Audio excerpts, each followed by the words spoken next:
کہ قبر آخرت کی منزلوں میں سب سے پہلی منزل ہے۔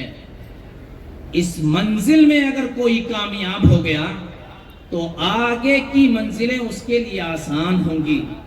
کوئی اس میں کامیاب نہ ہو سکا تو آگے کی منزلیں اس کے لیے مزید سخت ہوں گی۔ السلام علیکم ورحمۃ اللہ وبرکاتہ۔ حامد و مصلی اما بعد، قابل احترام صدر اجلاس، لائق احترام علماء کرام، جامعہ حاضہ کے موقر اساتذہ کرام، عزیز طلبہ، معزز ذمہ داران جمعیت و جماعت، قابل احترام شرکائے اجلاس، پردہ نشین خواتین اسلام، یہ دنیا ڈھلتی چھاؤں اور جانے والی چیز ہے۔ اس دنیا میں نیک لوگ بھی رہتے ہیں اور بدکار بھی اس میں عیش اڑاتے ہیں۔ یہ جان لیجئے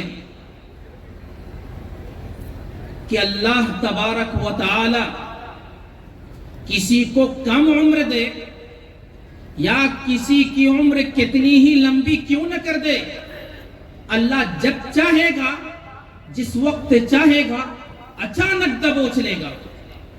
اس دنیاوی زندگی کی اللہ رب العالمین کے یہاں کوئی حیثیت نہیں۔ اللہ تبارک و تعالی کا فرمان ہے فَلَا تَغُرَّنَّكُمُ الْحَيَاةُ الدُّنْيَا وَلَا يَغُرَّنَّكُمْ بِاللَّهِ الْغَرُورُ۔ تمہیں دنیاوی زندگی دھوکے میں نہ ڈال دے، اور دھوکہ باز شیطان بھی تمہیں دھوکے میں نہ ڈال دے۔ آج شیطان کے دھوکے میں آ کر کے ہم دنیا پرست بن چکے ہیں، دنیا میں اتنا غرق ہو چکے ہیں دنیا کی محبت میں کہ ہم نے فکر آخرت کو بھلا دیا ہے۔ فکر آخرت سے ہم غافل ہیں۔ آپ جانتے ہیں فکر آخرت سے مراد کیا ہے؟ فکر آخرت سے مراد ہے موت کے بعد کی زندگی اور اللہ رب العالمین کے حضور جواب دہی کا احساس۔ آج یہی احساس ہمارے اندر موجود نہیں۔ لوگوں نے دنیا کو ہی سب کچھ سمجھ رکھا ہے کہ بس یہی دنیا ہے، اور آخرت سے ہم غافل ہیں۔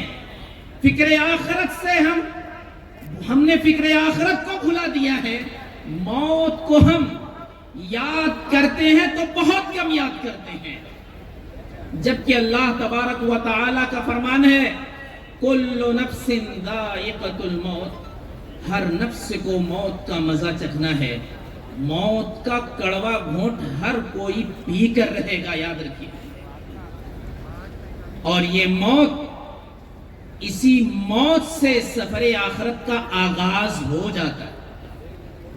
اسی موت سے، اس موت کی سختیوں کو آپ جان لیں گے۔ اگر کہا جاتا ہے کہ اگر مردہ اٹھ کر کے موت کی سختیوں کے بارے میں لوگوں کو بتا دینا، زندگی بھر کے لیے ہونٹوں سے مسکراہٹ غائب ہو جائے، ہنسی کبھی نہیں آئے گی۔ عمرو ابن عاص مصر کے فاتح، کہا جاتا ہے کہ اپنی زندگی میں اکثر و بیشتر یہ کہا کرتے تھے کہ مجھے تعجب ہوتا ہے ان لوگوں پر جو اپنی موت کے وقت ہوش و حواس میں رہتے ہیں لیکن موت کی کیفیت بیان نہیں کرتے۔ تعجب ہوتا ہے ان لوگوں پر۔ جب یہی عمرو ابن عاص اپنی موت کے قریب پہنچے، عبداللہ ابن عباس آ گئے اور ان کو ان کی بات یاد دلا دی۔ کہا آپ تو کہا کرتے تھے کہ لوگ ہوش و حواس میں موت کے وقت رہتے ہیں پھر بھی موت کی کیفیت بیان نہیں کرتے، آپ بتا دیجئے موت کی کیفیت۔ عمرو ابن عاص نے ٹھنڈی سانس لی، اس کے بعد کہا کہ موت کی کیفیت بیان کرنے کے قابل نہیں ہے، بس اتنا بتا سکتا ہوں کہ ایسا معلوم ہوتا ہے کہ آسمان پھٹ کر کے زمین پہ گر پڑا ہے اور میں زمین و آسمان کے درمیان پس رہا ہوں۔ ایسا معلوم ہو رہا ہے کہ کوئی میری گردن کے اوپر پہاڑ رکھ دیا ہے، میرے پیٹ میں کھجور کے کانٹے بھرے ہوئے ہیں، میری سانس سوئی کے ناکے سے گزر رہی ہے، بہت مشکل سے سانس لے رہا ہوں۔ یہ عمرو بن عاص ہے۔ حضرت شداد بن اوس رضی اللہ تعالی عنہ موت کا لمحہ بیان کرتے ہیں، کہتے ہیں کہ موت کا لمحہ دنیا اور آخرت کے ہولناکیوں سے زیادہ خطرناک اور ڈینجر ہے۔ کہتے ہیں کہ یہ آریوں کے چیرنے سے زیادہ اذیتناک، کینچیوں کے کاٹنے سے زیادہ تکلیف دہ، ہنڈیوں کے ابالنے سے زیادہ سخت ہے۔ کہتے ہیں کہ اگر اللہ کی اجازت ہو جائے اور مردہ اٹھ کر کے لوگوں میں موت کی سختیوں کے بارے میں اعلان کر دے تو زندگی بھر کے لیے چین اور سکون ختم ہو جائے۔ یہ ہے میرے بھائیوں، میری اسلامی بہنوں، موت کی سختیاں۔ اس کے بعد سفر آخرت کی پہلی منزل اگر کوئی ہے تو وہ قبر ہے۔ قبر جس کے تصور سے مومن کے رونگٹے کھڑے ہو جاتے ہیں۔ بڑے اختصار کے ساتھ بیان کر رہا ہوں۔ حدیث میں آتا ہے کہ میت کے تدفین کے وقت اللہ کے رسول صلی اللہ علیہ وسلم ایک قبر کے قریب بیٹھ کر کے رو رہے تھے۔ اتنا روئے، اس قدر شدید روئے کہ آپ کے رونے کی وجہ سے آپ کے نیچے کی مٹی بھیگ گئی تھی۔ آپ کے آنکھوں سے گرنے والے آنسوؤں نے مٹی کو بھگا دیا تھا۔ کیا وجہ تھی، کیا سبب تھا کہ جناب محمد رسول اللہ صلی اللہ علیہ وسلم قبر کے قریب بیٹھ کر کے رو رہے ہیں؟ معلوم ہے آپ کو اس وقت کے بعد اللہ کے رسول صلی اللہ علیہ وسلم نے کیا کہا یا اخوانی لمثل هذا فاعدوا، اے میرے بھائیوں اس طرح کے دن کے لیے تم بھی تیاری کر لو۔ میرے بھائیوں اور میری اسلامی بہنوں، یہ قبر مقام عبرت ہے، عبرت حاصل کرنے کی جگہ ہے۔ حضرت عثمان بن عفان کے بارے میں حدیث میں آتا ہے کہ عثمان بن عفان قبر پر کھڑے ہو کر کے اتنا روتے کہ آپ کے رونے کی وجہ سے آپ کی داڑھی بھیگ جاتی تھی، داڑھی کے بال بھیگ جاتے تھے۔ کہا گیا آپ سے کہ جنت و جہنم کا تذکرہ ہوتا ہے، آپ اتنا نہیں روتے جتنا قبر پر کھڑے ہو کر کے روتے ہیں، آخر کیا وجہ ہے، کیا سبب ہے؟ انہوں نے جواب دیا، کہا اللہ کے رسول صلی اللہ علیہ وسلم نے کہا ان القبر اول منازل الاخرہ فإن نجا منه احد فما بعده ایسر منه وإن لم ينج منه فما بعده وشد منه۔ کہا کہ اللہ کے رسول صلی اللہ علیہ وسلم نے کہا کہ قبر آخرت کی منزلوں میں سب سے پہلی منزل ہے۔ اس منزل میں اگر کوئی کامیاب ہو گیا تو آگے کی منزلیں اس کے لیے آسان ہوں گی، کوئی اس میں کامیاب نہ ہو سکا تو آگے کی منزلیں اس کے لیے مزید سخت ہوں گی۔ میرے بھائیوں، میری اسلامی بہنوں، بڑی حیرت ہوتی ہے اس شخص پر جو اپنی زندگی میں اپنے کندھوں پر کئی جنازے اٹھا چکا ہو، اپنی زندگی میں اپنے ہاتھوں سے کئی مردوں کو دفن کر چکا ہو، اپنی آنکھوں سے قبرستان کے کئی خوفناک اور خطرناک واقعات اور خطرناک چیزوں کا مظاہرہ کیا ہو، اپنی آنکھوں سے دیکھا ہو، اپنے کانوں سے کئی اچانک موت کے واقعات سنا ہو، پھر بھی وہ اپنی موت سے غافل ہو، اس پر بڑی حیرت ہوتی ہے۔ سوال یہ ہے کہ موت کا تصور، پل صراط، میزان، جنت اور دوزخ، آگ، ان تمام کا تصور ہمیں کیوں نہیں جھنجھوڑتا؟ ایک لفظ میں جاننا ہو تو یہ جان لیجئے، فکر آخرت سے ہم غافل کیوں ہیں؟ خواب غفلت سے ہم بیدار کیوں نہیں ہوتے؟ اس کے دو بنیادی اسباب ہیں۔ ایک، دنیا سے ہماری اور آپ کی بے پناہ محبت، دوسری ہماری آپ کی جہالت ہے۔ ہم اور آپ دنیا کی محبت میں اتنا ڈوب چکے ہیں کہ ہم اپنے گھر والوں سے بھی نصیحت حاصل نہیں کرتے، سبق نہیں لیتے۔ ہم دیکھ رہے ہیں کہ ہمارے گھر سے ہماری ماں کا جنازہ اٹھ گیا، ہمارے گھر سے ہمارا باپ کا جنازہ اٹھا، یعنی ماں باپ دادا اس دنیا کو الوداع کہہ چکے، ہمارے خیال میں بھی نہیں آیا کہ ہم بھی اس دنیا کو الوداع کہیں گے۔ ہمارے پاس تو خواہشات کی ایک لمبی چوڑی لسٹ ہے، خواہشات پوری کرنے میں لگے ہوئے ہیں۔ خواہشات پوری ہوئی کہ نہیں، چند خواہشات جنم لے لیتی ہیں، ابھی وہ چند خواہشات پوری نہیں ہوئی کہ موت کا فرشتہ دروازے پہ دستک دیتا ہے اور ہماری بھی وفات ہو جاتی ہے۔ فکر آخرت سے غفلت کا دوسرا سبب ہم نے جو بتایا ہے وہ ہے ہماری جہالت۔ جی، جہالت سے ہماری مراد یہ ہے کہ ہم سمجھتے ہیں کہ ہم تو ابھی جوان ہیں، موت تو بڑھاپے میں آئے گی۔ یہ غلط خیال ہے۔ جہالت اس لیے کہہ رہا ہوں کہ ہم اور آپ اپنی بستی میں دیکھیں اور گنے بوڑھوں کی تعداد کو آپ انگلیوں میں گن سکتے ہیں، یعنی بوڑھے بہت کم ہیں۔ یہ اس بات کی دلیل ہے کہ اللہ رب العالمین ہر کسی کو بوڑھا ہونے کا موقع نہیں دیتا ہے۔ بہت سارے لوگ بڑھاپے کی عمر کے آنے سے پہلے ہی وفات پا جاتے ہیں۔ میرے بھائیوں، جہالت اس کا سبب ہے، اس لیے کہہ رہا ہوں، ہم سمجھتے ہیں کہ ہم تو ابھی صحت مند ہیں، موت تو بیماری میں آتی ہے، جبکہ ہم اور آپ اپنے آس پاس کے لوگوں کو دیکھ کر بھی نصیحت حاصل نہیں کرتے۔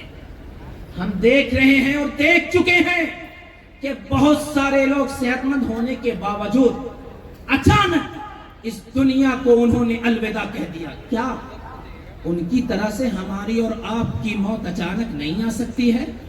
کیا اس بات کا امکان نہیں ہے؟ کیا آپ ذمہ داری کے ساتھ، آپ مکمل اعتماد کے ساتھ یہ کہہ دیں گے کہ ہم بیماری کی حالت میں ہی مریں گے؟ نہیں کہہ سکتے۔ کس کی موت، کس کی وفات کس حالت میں ہوگی کوئی نہیں کہہ سکتا۔ میرے بھائیوں، میری اسلامی بہنوں، آج ہم اور آپ بہت موت کا تذکرہ سنتے ہیں، بہت پلسرات کا تذکرہ، جنت و دوزخ کا تذکرہ، آگ کا تذکرہ سنتے ہیں، لیکن ہمارا اور آپ کا دل کانپتا نہیں ہے، ہمارا اور آپ کا دل لرزتا نہیں ہے۔ اور تو اور قیامت کا تذکرہ، قیامت کا زلزلے کے بارے میں سنتے ہیں، دل ہمارا تھراتا نہیں ہے۔ اللہ تبارک و تعالیٰ کا فرمان ہے سورہ حج میں، اس کی پہلی آیت اور دوسری آیت ہم سب کو جھنجھوڑ دینے کے لیے کافی ہے۔ کہا اللہ تبارک و تعالیٰ نے، یا ایھا الناس اتقوا ربکم، اے لوگو اپنے رب سے ڈرو، ان زلزلۃ الساعۃ شیء عظیم، یقیناً قیامت کا زلزلہ بڑی عظیم چیز ہے، بہت بھاری چیز ہے۔ بعض مفسرین نے لکھا ہے، بعض مفسرین نے لکھا ہے کہ یہ زلزلہ اس وقت ہوگا جب لوگ قبر سے اٹھ کر کے میدان محشر میں جمع ہوں گے۔ اس آیت کی تفسیر میں علامہ سعدی لکھتے ہیں، کہ زمین زور سے ہلا دی جائے گی، پہاڑ ریزہ ریزہ ہو جائے گا، ہواؤں میں گرد و غبار کی طرح اڑتا ہوا ہوگا، سورج اور چاند بے نور ہو جائیں گے، ستارے جھڑ جائیں گے، آسمان پھٹ جائے گا، بچے بوڑھے ہو جائیں گے۔ کیا عالم ہوگا اس وقت؟ کہا کہ زمین زور سے ہلا دی جائے گی، کیا حالت ہوگی؟ ذرا غور کیجئے، آج زمین کے کسی ایک حصے میں چند سیکنڈ کے لیے زلزلہ آتا ہے، کتنا نقصان ہوتا ہے جان اور مال کا۔ پوری زمین ہلا دی جائے گی، کیا ہوگا؟ میں آگے نہیں جاتا، آپ لوگ بیٹھے ہیں، آپ کے اعتبار سے سمجھا رہا ہوں۔ آپ میں بہت سارے لوگ علم فلکیات، علم حیات سے واقف ہوں گے، بس اسی لیے یہ مثال دے رہا ہوں۔ علم حیات کے مطابق، علم فلکیات کے مطابق یہ زمین جو ہماری ہے سورج کے گرد گردش کر رہی ہے، اور جانتے ہیں علم حیات کے مطابق زمین اور سورج کے درمیان جو ڈسٹینس اور دوری ہے تقریباً 9 کروڑ 30 لاکھ میل کا فاصلہ ہے ان دونوں کے درمیان۔ اور سنیے، کہا گیا کہ زمین اور ایسے ہی دیگر سیارے، دیگر کہکشاں اس فضائے بسیط میں اللہ رب العالمین کے تیزی سے گردش کر رہے ہیں۔ زمین اتنی تیز گردش کر رہی ہے، کہا جاتا ہے کہ 1 گھنٹے میں تقریباً 66,600 میل کا فاصلہ طے کرتی ہے۔ اتنی تیز رفتاری سے یہ چکر کاٹ رہی ہے، 66,600 میل کا فاصلہ یہ یہاں ہے۔ معمولی سی 2 گاڑی 120 160 کی سپیڈ میں اگر چل رہی ہو، گاڑیوں کی حالت کیا ہوتی ہے، کتنی جانیں بچتی ہیں، آپ نے اندازہ لگایا ہوگا۔ ذرا سوچئے، اگر یہ اپنے مدار سے بھٹک جائیں، یہ کہکشاں، یہ سیارے، اور اپنی چال میں الٹی چلنے لگیں، ایک دوسرے ٹکرا جائیں، کیا حالت ہوگی اس وقت؟ میرے بھائیوں، میری اسلامی بہنوں، میں بیان کر رہا تھا سورہ حج کی آیت۔ اللہ تبارک و تعالیٰ نے کہا آگے، یوم ترونہا تذہل کل مرضعۃ عما ارضعت، اس دن تم دیکھو گے کہ ہر دودھ پلانے والی مائیں اپنے دودھ پیتے بچے کو بھول جائیں گی۔ آپ اندازہ لگائیے، ماں جتنی بھی پریشانی کے عالم میں ہونا، جتنی بھی پریشانی کے عالم میں، وہ اپنے بچے کو نہیں بھول سکتی۔ باقی لوگ ایک دوسرے سے جدا ہو جاتے ہیں، لیکن ماں، بچہ کسی بھی عمر میں ہو، ماں اپنے بچے کو کسی بھی پریشانی میں ہو وہ بھولتی نہیں، اپنے سے قریب کرنا چاہتی۔ ماں وہ ہستی ہوتی ہے۔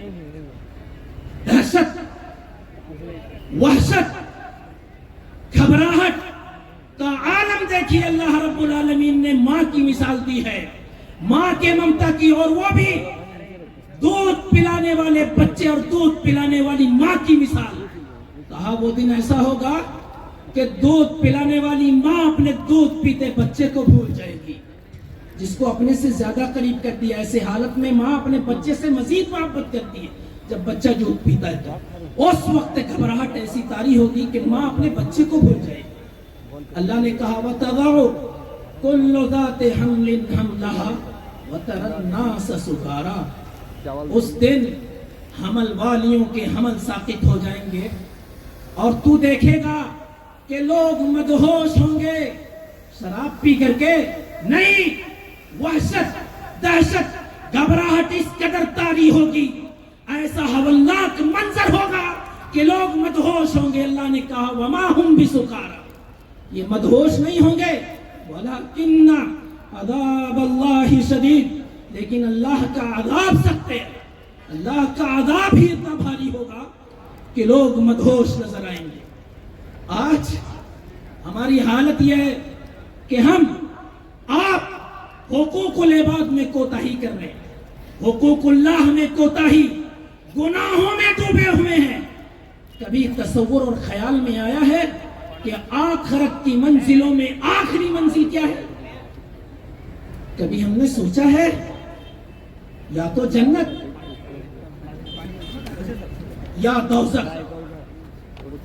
وقت ہو چکا ہے ہمارا، بس یہ بات بتا کر اپنی بات مکمل کروں گا۔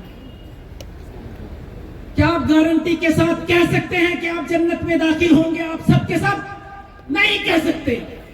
کبھی اس جہنم کا خیال آیا ہے؟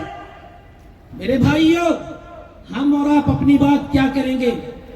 معراج کے واقعے کی بات بتائی جاتی ہے کہ جناب محمد الرسول اللہ صلی اللہ علیہ وسلم کی ملاقات فرشتوں سے بھی ہوئی تھی۔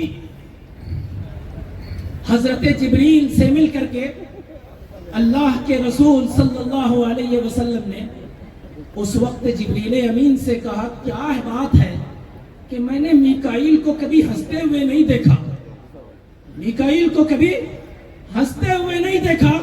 جبریل امین نے کہا، جب سے جہنم پیدا کی گئی ہے تب سے میکائیل نے کبھی ہنسا نہیں، یہ معصوم فرشتہ۔ اللہ نے کہا ان کے بارے میں وَيَفْعَلُونَ مَا يُؤْمَرُونَ، ان فرشتوں کو جو حکم دیا جاتا ہے وہ کر گزرتے ہیں۔ اللہ کے مطیع فرما بردار فرشتہ میکائیل جہنم کی پیدائش سے اتنا ڈرا کہ ہونٹوں کے کبھی ہنسا نہیں۔ میکائیل کے بارے میں کہا جبریل امین نے اس وقت سے کبھی ہنسا نہیں ہے۔ ہم اور آپ اپنی بات کیا کریں گے؟ عمر بن عبدالعزیز کی مجلس جمی ہوئی تھی، مدینہ کے امیر تھے، بڑے اختصار میں بیان کرو کیونکہ وقت ہو گیا۔ اس وقت ایک شخص نے اچانک ان کی مجلس میں ایک آیت تلاوت کی، وَإِذَا أُلْقُوا مِنْهَا مَكَانًا ضَيِّقًا مُقَرَّنِينَ دَعَوْا هُنَالِكَ ثُبُورًا۔ لوگوں کو اس دن بیڑیوں اور زنجیروں میں جکڑ کر کے جہنم کے ایک تنگ جگہ میں پھینک دیا جائے گا، وہاں سے وہ موت کو پکاریں گے۔ یہ آیت سننا تھا عمر بن عبدالعزیز امیر مدینہ، اتنی بڑی ذمہ داری۔ آج سب کی بات نہیں کر رہا ہوں، بہت سارے ایسے ہوتے ہیں، چاہے چھوٹی ذمہ داری ہو بڑی ذمہ داری ہو، ہمیں احساس نہیں ہوتا ہے، جہنم کا تصور، جہنم کا کبھی خیال نہیں آتا۔ اتنے بڑے امیر زارو قطار رونے لگے، سسکیاں بڑھنے لگی، اٹھے، گھر کا دروازہ کھولا، اندر چلے گئے، لوگ بھی مجلس سے اٹھ کر کے غائب ہو گئے۔ فکر آخرت ان کو ایسے جھنجھوڑتا تھا، فکر آخرت کا تصور ان کے دلوں میں ایسے پیدا ہوتا تھا۔ آج میرے بھائیوں ضرورت اس بات کی ہے کہ ہم اپنے اندر فکر آخرت پیدا کریں۔ ہم اگر فکر آخرت پیدا کریں گے تو دنیا سے بے پناہ محبت ہے جو وہ ختم ہوگی، دنیا کو ہم اور بقدر ضرورت استعمال کریں گے اور پھر آخرت کے لیے تیاری کریں گے۔ اخیر میں اللہ تبارک و تعالی سے دعا ہے کہ الہ العالمین ہم تمام لوگوں کو آخرت کا طلبگار بنا دے۔ وآخر دعوانا ان الحمدللہ رب العالمین۔